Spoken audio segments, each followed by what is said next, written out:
Hello दोस्तों, मैं मधु धोरे फिर एक बार आपका स्वागत करती हूँ आपके अपने YouTube channel target exam study platform पर। तो दोस्तों, आज हम सी टेट में ईबीएस को कवर करेंगे। इसमें ईबीएस के ऐसे क्वेश्चन देखेंगे जो आपके एग्जाम में कई बार पहले भी पूछे जा चुके हैं।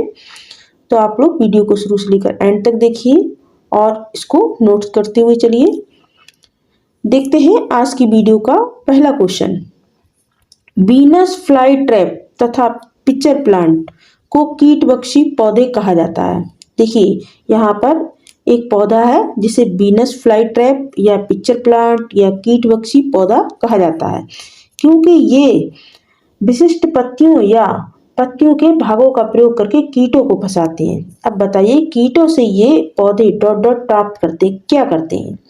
जो ये पौधा है ये कीटों को फंसाकर खाता है, छोटे छोटे कीटों को। तो बताइए ये क्यों खाता है या फिर उन कीटों से क्या प्राप्त करता है? पोषक तत्व, वायु, जल या मृदा? तो देखिए, ये जो पौधा है कीटभक्षी पौधा, ये कीटों को खाकर उनसे पोषक तत्व प्राप्त करता है। क्या करता है? पोषक तत्व प्राप्त करता है। तो यहाँ पर ऑप्शन जो आपका ए है ये राइट हो जाएगा। Option A is the right answer. Next question है, किसी पौधे अथवा जंतु की प्रजाति जिसका गंभीर रूप से विलुप्त होने का खतरा हो। एक ऐसी प्रजाति जिसमें पौधे भी आते हैं, जंतु भी आते हैं। देखिए, ये मिक्सअप में दे रखा है जिसमें पौधे की बात की जा रही है, जंतु की बात की जा रही है। कि किसी पौधे अथवा जंतु की प्रजाति जिसका गंभीर रूप से विलुप्त होने का खतरा हो, उसे क्या कहते हैं? दुर्लभ प्रजातियां, स्थानीय प्रजातियां, संकटापन्न प्रजातियां या फिर विलुप्त हो चुकी प्रजातियां? बताइए, इनको किस प्रजाति में रखा जाएगा? देखिए, दुर्लभ प्रजातियां होती हैं वो क्या कहलाती हैं? जो बहुत लिमिटेड मात्रा में पाई जाती हैं। और स्थानीय प्रजातियां कौन सी होती हैं? जो किसी पर्टिकुलर स्थान पर, एक ही स्थान पर पाई जाती हैं, वो होती है स्थानीय प्रजातियां। लेकिन जिन पर संकट आने वाला हो या कोई खतरा मंडरा रहा हो, वो कैसी प्रजातियां कहलाती हैं? संकटापन्न प्रजातियां कहलाती हैं। जिन पर संकट मंडरा रहा हो, यानी संकटापन्न प्रजातियां वो प्रजातियां होती हैं जो संकट की तरफ बढ़ रही हों, जिन पर खतरा मंडरा रहा हो। जैसे मान लीजिए काला हिरन कहाँ पाया जाता है? ये पाया जाता है राजस्थान में। काले हिरन पर बहुत बड़ा विवाद हो गया था, आप लोग को पता होगा। इसके अलावा एक क्वेश्चन ये भी होता है कि एक सींग वाला गैंडा कहाँ पाया जाता है? अब इसी एक सींग की वजह से इस जो एक सींग वाला गैंडा होता है इसका शिकार किया जाता है। तो यहाँ पर जो आपका राइट आंसर होगा ये हो जाएगा संकटापन्न प्रजातियां, जिन पर संकट मंडरा रहा हो। तो ऑप्शन सी जो होगा ये आपका राइट आंसर हो जाएगा। Option C. नेक्स्ट क्वेश्चन देखते हैं। घटपर्णी नेफेंथिस चूहों, मेढकों और कीड़े मकोड़ों को फंसाकर उन्हें खा जाता है। हमारे देश में कहाँ पाया जाता है? देखिए, अभी पहले क्वेश्चन में आपने पढ़ा था कि वीनस फ्लाई ट्रैप तथा पिचर प्लांट या कीटभक्षी पौधा, ये किसको कहा जाता है? इसी पौधे को कहा जाता है कि घटपर्णी नेफेंथिस चूहों, मेढकों और कीड़े मकोड़ों को फंसाकर खा जाता है। हमारे देश में ये कहाँ पाया जाता है? मेघालय, नागालैंड, मिजोरम या अरुणाचल प्रदेश, कहाँ पर ये पाया जाता है? तो देखिए, ये पाया जाता है मेघालय में। कहाँ पाया जाता है? मेघालय में। अगर विश्व की बात करें, हमारे देश की बात करें तो ये मेघालय में पाया जाता है। अगर पूरे विश्व की बात करें तो ये इंडोनेशिया और ऑस्ट्रेलिया में पाया जाता है। नेक्स्ट क्वेश्चन है, पौधे के भागों तथा उनके कार्यों को यहाँ पर नीचे बताया गया। सबसे उपयुक्त कथन इसमें से कौन सा होगा? जड़ पौधों को पत्ती से जोड़ती है, या फूल पौधों के प्रजनन अंग होते हैं, या फिर फल परागकण में सहायता करते हैं, या पत्ते पौधे के ऊपरी भाग को सहारा देते हैं? इसमें राइट ऑप्शन क्या होगा? तो देखिए, इसमें जो आपका राइट ऑप्शन होगा वो हो जाएगा कि फूल जो होते हैं पौधों के प्रजनन अंग होते हैं। यहाँ पर ऑप्शन बी राइट आंसर हो जाएगा। आप देखते हैं नेक्स्ट क्वेश्चन। मिजोरम में जब फसल का काम समाप्त हो जाता है तो लोग एकत्र होकर क्या करते हैं? त्योहार मनाते हैं, एक साथ खाना पकाते हैं, खाते हैं, नाचते गाते हैं। तो उनके इस विशेष नाच को क्या कहा जाता है? इस विशेष नाच का नाम क्या है? तोरांग, झूम, चेराओ या फिर कुडुक? तो देखिए, इनके इस विशेष नाच का जो नाम है वो है चेराओ। कौन सा? चेराओ नृत्य। इससे भी क्वेश्चन बनता है कि चिराव नृत्य कहाँ किया जाता है, कहाँ का ये नृत्य है, तो ये मिजोरम का है। कहाँ का है? मिजोरम का है। नेक्स्ट क्वेश्चन है कि प्याज एक डॉट डॉट है जिसका डॉट डॉट सब्जी के रूप में खाया जाता है, क्या खाया जाता है? वनस्पति, कंद, घास या जड़, पौधा, फल या इनमें से कोई नहीं। तो देखिए प्याज एक क्या है? वनस्पति, जिसका यहाँ पर आएगा कंद, यानी जड़ खाते हैं तो यहाँ पर कंद आ जाएगा, तो option A is the right answer. Next question, रेगिस्तानी ओक नामक पेड़ के बारे में निम्न में से कौन सा कथन सही है? इसमें आपको बताना है कि इनमें से कौन सा कथन सही है। यह 3 मीटर से अधिक लंबा होता है, या फिर इसकी उथली जड़ें होती हैं, यह अपने स्तंभ में जल संग्रहित करता है, या फिर इसमें पत्तों की जगह कांटे होते हैं। तो देखिए यहाँ पर जो राइट आंसर होगा कि इसकी जड़ें जो होती हैं वो उथली होती हैं। ये option B is the right answer. Next question है, निम्नलिखित में से हमारे देश के किस राज्य में अधिकतर लोग नारियल के तेल में पकी हुई समुद्री मछली खाना पसंद करते हैं? मोस्ट इंपोर्टेंट क्वेश्चन है, स्टार मार्क कर ले। कहाँ के लोग खाते हैं नारियल के तेल में पकी हुई समुद्री मछली? गोवा, पश्चिम बंगाल, बिहार या फिर तमिलनाडु? तो देखिए गोवा के लोग नारियल के तेल में पकी हुई जो मछली होती है उसे खाना पसंद करते हैं। यदि पूछा जाए कि सरसों के तेल में कहाँ के लोग मछली खाना पसंद करते हैं, तब आप लगाएंगे जम्मू कश्मीर। नेक्स्ट क्वेश्चन, नारियल डली हुई किसी भी करी के साथ उबला हुआ टैपियोका निम्नलिखित में से किस क्षेत्र के लोगों का प्रिय भोजन है? कहाँ के लोग जो उबला हुआ टैपियोका किसी भी करी के साथ खाना पसंद करते हैं? केरल, पश्चिम बंगाल, बिहार या तमिलनाडु? तो देखिए केरल के लोग नारियल डली हुई किसी भी करी के साथ उबला हुआ टैपियोका खाना पसंद करते हैं। इसके अलावा इससे क्वेश्चन बनता है कि टैपियोका का अन्न क्या नाम है, या इसको अन्न किस नाम से पुकारते हैं, या अन्न किस नाम से हम लोग जानते हैं? तो इसका अन्य नाम है कसावा या फिर kappa. Next question, Tarun Bharat संघ नामक समूह किससे संबंधित है? पुरानी झीलों के निर्माण से, अधिगम में विशेष रूप से सक्षम बच्चों की मदद करना, या स्कूलों में पका हुआ मध्याह्न भोजन उपलब्ध कराना, या फिर ईडब्ल्यूएस से संबंधित बच्चों के लिए मुफ्त कोचिंग कक्षाएं चलाना? तो देखिए जो तरुण भारत है ये झील तालाबों से संबंधित है, तो यहाँ पर देखिए ऑप्शन ए पुरानी झीलों का पुनः निर्माण, तो यही आपका राइट आंसर होगा। आप देखते हैं नेक्स्ट क्वेश्चन, नीचे दिए गए खाद्य पदार्थों के किस समूह में लौह तत्व प्रचुर मात्रा में पाया जाता है? आंवला आलू टमाटर में, या आंवला आलू पालक में, आंवला पालक गुड़, या बंद गोभी भिंडी गुड़? बताइए ऐसा कौन सा समूह है खाद्य पदार्थों का, ऐसा कौन सा समूह है जिसमें लौह तत्व प्रचुर मात्रा में पाया जाता है? तो देखिए वो है आंवला पालक गुड़, यानी ऑप्शन सी। यदि पूछा जाए कि एनीमिया जो होता है वो किसकी कमी से होता है, तो देखिए एनीमिया होता है हीमोग्लोबिन या फिर आयरन की कमी से, और यह जो शारीरिक और मानसिक रूप से व्यक्ति को बहुत प्रभावित करता है, क्या? एनीमिया। और इसकी कमी को पूरा करने के लिए डॉक्टर किसे खाने की सलाह देता है? आंवला पालक गुड़। नेक्स्ट क्वेश्चन है, हमारे देश के लगभग सभी भागों में गोभी, मटर और टमाटर का उपयोग सब्जी बनाने के लिए किया जाता है। तो भारत में टमाटर लाने वाले व्यवसायी जो थे वो कहाँ से आए थे? चीन से, दक्षिण अमेरिका से, अफ्रीका से, या फिर ऑस्ट्रेलिया से? कहाँ से आए थे? तो देखिए ये आए थे दक्षिण अमेरिका से। कहाँ से आए थे? दक्षिण अमेरिका से। देखिए मिर्च, टमाटर, आलू ये कहाँ से आए हैं? ये आए हैं दक्षिण अमेरिका से। इसके अलावा गोभी मटर की बात की जाए तो ये आए हैं यूरोप से। बैंगन, मूली, करेला, आम, बेर, पालक, परवल, टिंडा ये सब कहाँ के? ये सब भारत के हैं।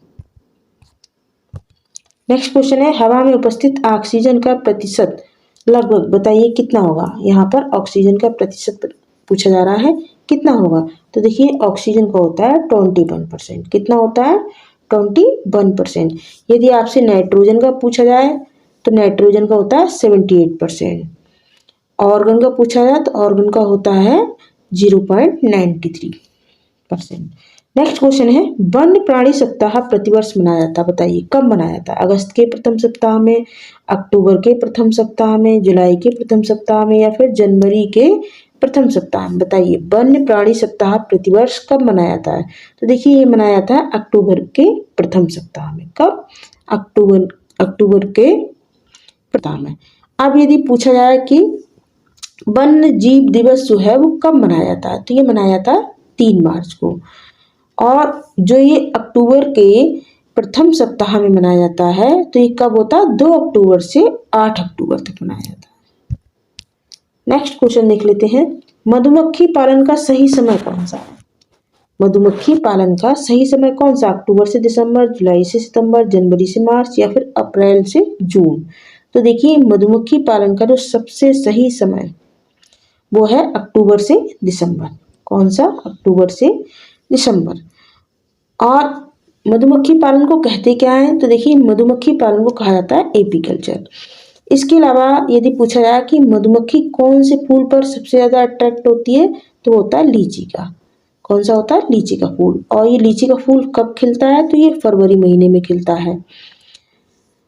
सबसे ज़्यादा अट्रैक्ट जो होती है वो भी लीची के फूल पे ही मधुमक्खी अट्रैक्ट होती है। नेक्स्ट क्वेश्चन देखते हैं, उच्च ज्वर, तेज बुखार के साथ कपकपी जिसका उपचार सिनकोना के पेड़ की छाल से किया जा सकता है, तो बताइए वह है, बताइए किसके उपचार में किया जाता है?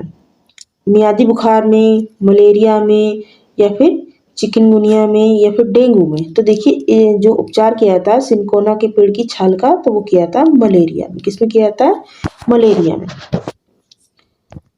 आप देखते हैं नेक्स्ट क्वेश्चन, नीचे दिए गई सूची पर आपको विचार करना है। कछुआ, घड़ियाल, कौवा, बत्तख, मछली। अब इनमें से इस सूची में कौन सा दूसरे से भिन्न है? देखिए कछुआ जो है पानी में रहता है, घड़ियाल पानी में रहता है, बत्तख पानी में रहता है, मछली पानी में रहती है, लेकिन जो कौवा है ये पानी में नहीं रहता। तो सबसे अलग क्या है? ऑप्शन सी यानी कौवा। तो आप इसी पर राइट लगाएंगे जो कि इस सूची से अलग है। नेक्स्ट क्वेश्चन है, इनमें से असत्य कथन को पहचानना है।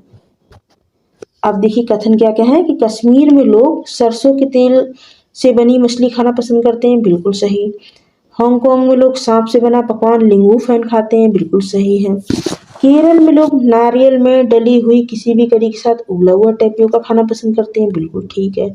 लेकिन यहाँ पर देखिए कश्मीर में लोग नारियल के तेल में पकी हुई समुद्र की मछली खाते हैं, ये आपका रॉन्ग आंसर है। क्योंकि देखिए ऑप्शन ए में क्या दे रखा कि कश्मीर में लोग सरसों के तेल में बनी हुई मछली खाते हैं, ये आपका सही है। तो नीचे जो आपका ऑप्शन डी है कश्मीर में लोग नारियल के तेल में, तो ये गलत है। नारियल के तेल में मछली कहाँ के लोग खाना पसंद करते हैं? गोवा के लोग। तो यहाँ पर देखिए असत्य कथन पूछा गया, तो असत्य कथन आपका ऑप्शन डी हो जाएगा। नेक्स्ट क्वेश्चन, निम्नलिखित में से गलत कथन को चुनना है आपको। देखिए इस तरह के क्वेश्चन आपके सीटेट के एग्जाम में हर बार आते हैं और आपके जितने भी सब्जेक्ट से पूछा जाता है उसमें सभी में 15 नंबर की पेडागोगी जरूर पूछी जाती है। तो आप लोग उस पर भी ध्यान दें। 15 नंबर की पेडोलॉजी और 15 नंबर आपके कॉन्सेप्ट से संबंधित होते हैं। नेक्स्ट क्वेश्चन है, निम्नलिखित में से गलत कथन को चुनना है आपको। हाथी गंदे पानी में खेलना पसंद करते हैं क्योंकि इससे इनके शरीर को ठंडक मिलती है, बिल्कुल सही है। 3 महीने के हाथी का वजन 200 किलोग्राम होता है, ठीक है। अधिकांश बड़े हाथी एक दिन में 100 किलोग्राम पत्ती झाड़ियाँ खा जाते हैं, बिल्कुल सही है। लेकिन चौथा जो आपका ऑप्शन है कि अधिकांश हाथी दिन में 10 घंटे सोना पसंद करते हैं, ये आपका गलत है। ऑप्शन डी आपका गलत है। हाथी कितने घंटे सोना पसंद करते हैं? 2 से 4 घंटे। और यहाँ पर क्या लिखा है? 10 घंटे। तो ये ऑप्शन आपका गलत होगा, यही आपका राइट हो जाएगा क्योंकि यहाँ पर गलत कथन को ही चुनने को कहा गया है। नेक्स्ट क्वेश्चन है, यदि आप रेलगाड़ी से अहमदाबाद यानी गुजरात जाते हो तो आपको रेलवे स्टेशन पर अधिकतर लोग क्या बेचते मिलेंगे? छोले भटूरे, ढोकला, चटनी, नींबू वाले चावल या पूरी साग या इडली चटनी तथा बड़ा। बताइए क्या मिलेंगे? गुजरात साइड में रेलवे स्टेशन पर अधिकतर लोग जो बेचते हुए मिलेंगे वो होगा ढोकला, चटनी, नींबू वाले चावल। तो ऑप्शन बी जो है ये आपका राइट हो जाएगा। नेक्स्ट क्वेश्चन अब देखते हैं, यदि हम पक्षियों का अवलोकन करें तो हम यह पाते हैं कि अधिकांश पक्षी अपने गर्दन जो है अत्यधिक हिलाते हैं, वो ऐसा क्यों करते हैं? बताइए। अधिकांश पक्षियों के नेत्र स्थिर होते हैं और वह घूम नहीं पाते हैं, या फिर इनके नेत्र एक बार में 2 अलग अलग वस्तुओं को देख सकते हैं, यह इनकी आदत होती है या फिर ऐसा वे शिकारी को भ्रमित करने के लिए करते हैं? बताइए क्यों करते हैं? अधिकांश पक्षी अपनी गर्दन अत्यधिक हिलाते हैं, तो वो ऐसा क्यों करते हैं? तो देखिए वो इसलिए करते हैं क्योंकि अधिकांश पक्षियों के जो नेत्र होते हैं वो स्थिर होते हैं, उनकी जो पुतली होती है वो स्थिर होती है और वो उसे घुमा नहीं पाते, इसलिए वो गर्दन को हिलाते हैं। तो option A is the right answer. अब देखते हैं क्वेश्चन नंबर 22। मसालों का बगीचा किसे कहा जाता है? केरल, कश्मीर, उड़ीसा या फिर कर्नाटक? तो देखिए मसालों का बगीचा केरल को कहा जाता है। किसे कहा जाता है? केरल को। यहाँ पर गरम मसाले जैसे तेज पत्ता, काली मिर्च, इलायची, ये कहाँ पर होती है? केरल में होती है, इसीलिए इसे मसालों का बगीचा कहा जाता है। इसके अलावा कर्नाटक क्यों प्रसिद्ध है? कर्नाटक देखिए कॉफी के लिए, चंदन लकड़ी के लिए कर्नाटक प्रसिद्ध है। नेक्स्ट क्वेश्चन देखते हैं। ऐसा कौन सा पौधा है जो मकानों की दीवारों पर उगाता है? आपने देखा होगा अधिकतर एक पौधा है जो मकानों पर या मकानों की दीवारों पर या फिर जहाँ पर मकान बने हुए खाली पड़े रहते हैं उनमें दीवारों पर उगाता है। बताइए ऐसा कौन सा पौधा है? बरगद, नीम, पीपल, आम, कौन सा है ये पौधा? तो यह है पीपल। Option C is the right answer. Next question है, किस वृक्ष की लकड़ी में कभी कीड़ा नहीं लगता? नीम, खिजड़ी वृक्ष, कीकर? तो देखिए ये तीनों ही वृक्ष ऐसे हैं जिनकी लकड़ी में कभी कीड़ा नहीं लगता है। नेक्स्ट क्वेश्चन, पोचमपल्ली कस्बे में अधिकतर परिवार बुनकर हैं, तो यह किस राज्य में है? देखिए पोचमपल्ली से आपके क्वेश्चन हर बार पूछे जाते हैं। ये क्यों प्रसिद्ध है आपको पता होगा, क्योंकि यहाँ की साड़ियाँ बहुत प्रसिद्ध होती हैं और यहाँ पर जो अधिकतर परिवार हैं वो बुनकर हैं। अब ये किस राज्य में पड़ता है, कहाँ पर है ये? तो ये है तेलंगाना में। तो option A is the right answer. Option A is the right answer. Next question है, ब्रेल लिपि में मोटे कागज पर उभरे हुए बिंदु बने होते हैं, यह लिपि कितने बिंदुओं पर आधारित होती है? ये भी कई बार क्वेश्चन पूछा जा चुका है। 5 बिंदु पर, 4 बिंदु पर, 6 बिंदु पर या फिर 8 बिंदु पर? तो देखिए ब्रेल लिपि में जो मोटे कागज पर उभरे हुए बिंदु बने होते हैं ये 6 बिंदुओं पर आधारित होते हैं। तो option C is the right answer. Tapioca का दूसरा नाम क्या है? देखिए नेक्स्ट क्वेश्चन आपका है टैपियोका से कि टैपियोका का दूसरा नाम क्या है? मूली, अदरक, शकरकंदी या फिर कप्पा? देखिए अभी मैंने आपको क्वेश्चन में बताया था टैपियोका का अन्य नाम, किसको अन्य किस नाम से जानते हैं? तो इसको कप्पा और कसावा के नाम से जानते हैं। यहाँ पर देखिए ऑप्शन डी में क्या लिखा है? कप्पा लिखा है, तो यही इसका नाम है, दूसरा नाम। नेक्स्ट क्वेश्चन है, हांगकांग में कौन सा भोजन लोकप्रिय है? हांगकांग में कौन सा भोजन लोकप्रिय है? सोमजेन, लिंगू फैन या पोस्तो या फिर सुशी? तो देखिए लिंगू जो फैन है, लिंगू फैन ये हांगकांग का लोकप्रिय भोजन है।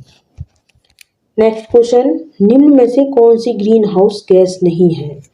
निम्न में से कौन सी ग्रीन हाउस गैस नहीं है? Methane, sulphur dioxide, carbon dioxide, carbon monoxide? बताइए इनमें से कौन सी नहीं है? तो देखिए सल्फर डाइऑक्साइड जो है ये ग्रीन हाउस गैस नहीं है।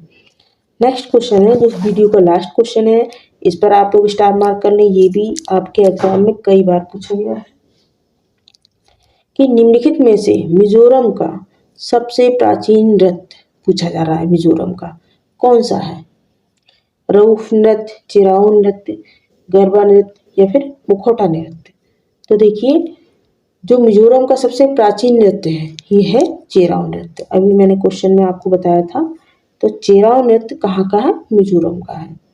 मुखौटा नृत्य कहाँ पर किया जाता है? तो ये अरुणाचल प्रदेश में किया जाता है।